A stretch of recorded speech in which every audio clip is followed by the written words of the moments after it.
Bueno, en este video vamos a presentarle el multiefecto de la tarea final del curso de procesamiento digital de señales. Aquí en este multiefecto tenemos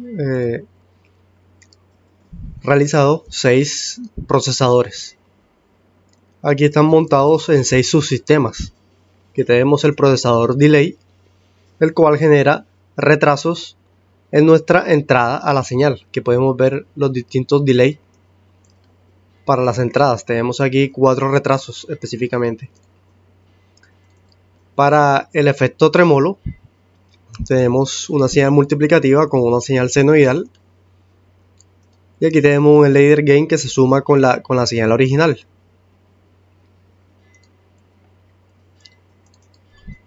Para el efecto flanger tenemos también la señal esta de tipo senoidal y le agregamos un retraso a esta señal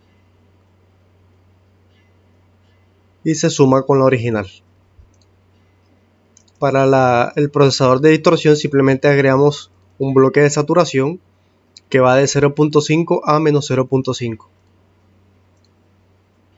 Para el efecto de reverberación tenemos aquí la señal original, se suma con la misma señal pero retrasada por un valor de ganancia un poco cercano a 0, en este caso 0.3.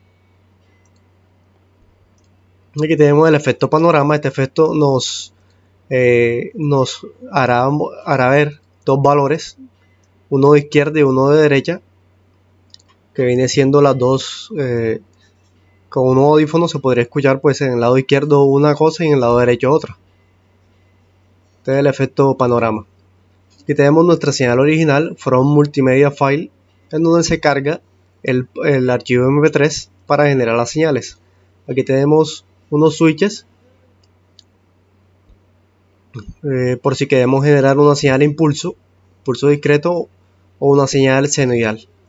En este caso vamos a utilizar, aquí tenemos los switches en la señal original, en la mp3, y también aquí mp3 escogido, que llamamos mp3.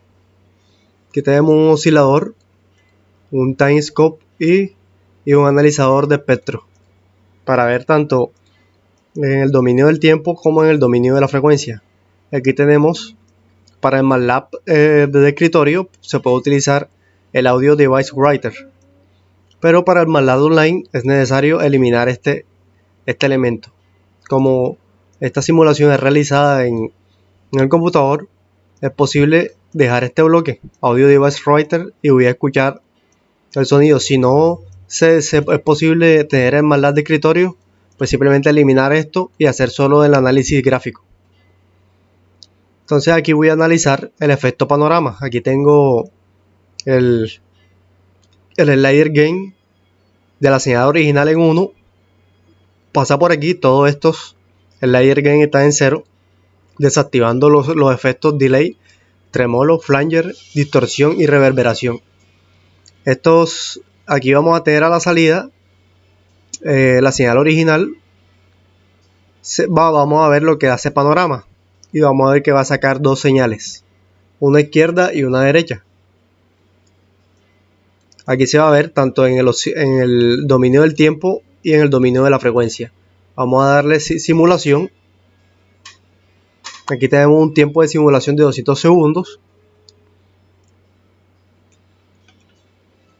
Entonces vamos a ver, aquí tenemos el analizador de espectro y el analizador en el dominio del tiempo. Esperamos que aquí emita van a salir dos señales, una amarilla y una azul, indicando izquierda o derecha. Vamos a esperar que se genere aproximadamente más de 0.333 del tiempo de los minutos, y le podemos dar aquí donde sale que nos muestre toda la amplitud de la señal,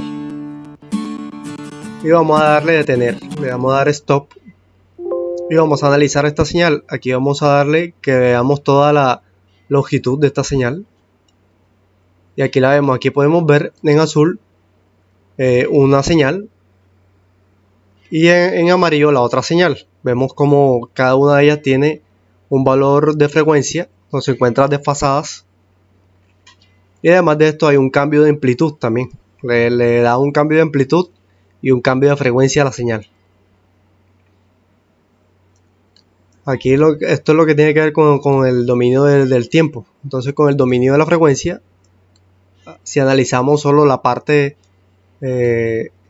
aquí pues seleccionamos la lupa en positivo y seleccionamos solo la parte positiva. Aquí vemos el panorama 1, vemos que está más alto, tiene mayor cantidad de amplitud. Y en cuanto a la frecuencia vemos que hay una banda. El panorama 1 tiene mayor cobertura que el panorama 2. Bueno, esto ha sido todo con respecto a la aplicación de nuestro procesador de efectos. Espero que haya quedado claro. Muchas gracias por su atención.